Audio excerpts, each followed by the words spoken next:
The document you see on screen has 5 paragraphs of placeholder text. Now don't worry if you can't read it or can't understand it, that doesn't matter.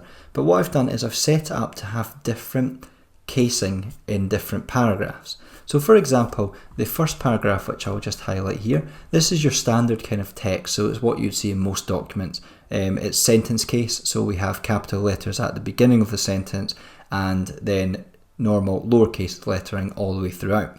The second paragraph here is all in capital letters, so let's pretend that I have accidentally pressed the cap locks option and I've kept typing, and then suddenly I've got all of these letters which are uppercase. The third paragraph here is actually called toggle case, and it's essentially an inversion of the first paragraph you see here. So it's kind of like the opposite of what you would normally do when you're just generally typing a document.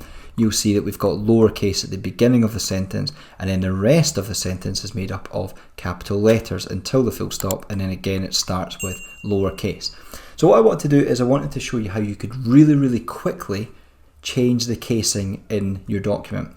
So let's say, for example, I select all of these capital letters. Now I know they're not meant to be capital letters, I want it to be standard sentence casing.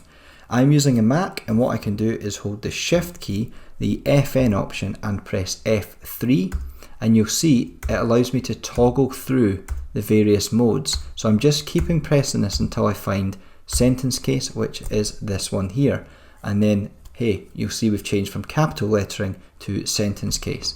I'll do the same for this one here, so I'll select the paragraph, then I'm going to use Shift FN and F3, and you'll see I can keep going through until I find the casing that I like.